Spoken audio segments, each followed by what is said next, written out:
ត្រីញៀតត្រូវទេ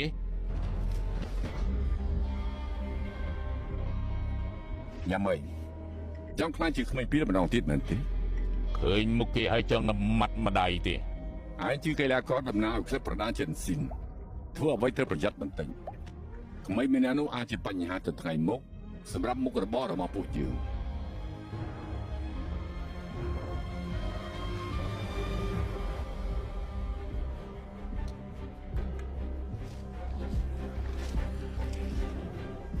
ពួកឯង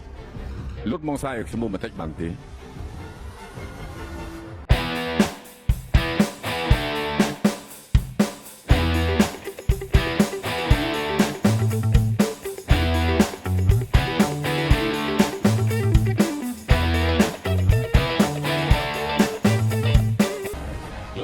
ផ្ដាច់ព្រាត់ហើយតើនរណាជាអ្នកទទួលបានជ័យលាភី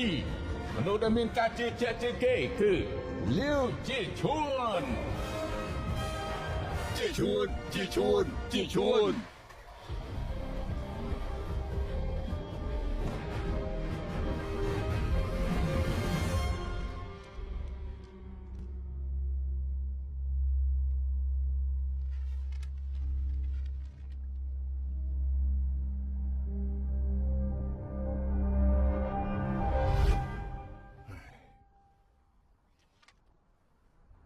ថ្ងៃស្អែកដល់ពេលប្រកួតហើយកុំគិតអីច្រើនពេកបើសិនជាឈ្នះអ្វីអាចដោះស្រាយបាន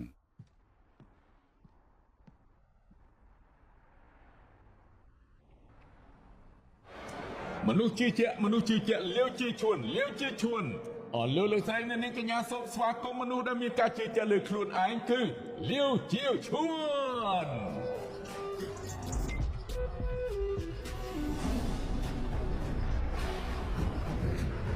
នេះជាការប្រកួតថ្ងៃចុងក្រោយនៃវគ្គសន្សំពិន្ទុ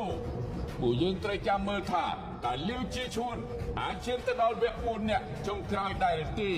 សូមស្វាគមន៍កីឡាករដែលតំណាងឲ្យសាលាគុនឈៀវចិនគឺលាវជាឈួន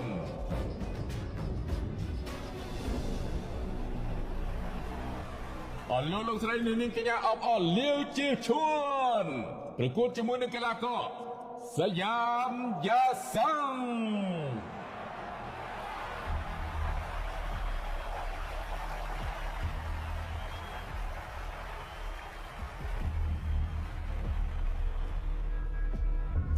យ៉ាសាំងធ្លាប់ប្រកួត128ដងចាញ់10ដងធ្លាប់ដួលគូប្រកួត KO 65ដងកីឡាកររូបនេះជាខ្លាកំណាចនៅថៃកែងមុតដូចកំបាត់ជង្គង់ស្រួចដូចលំប៉ែក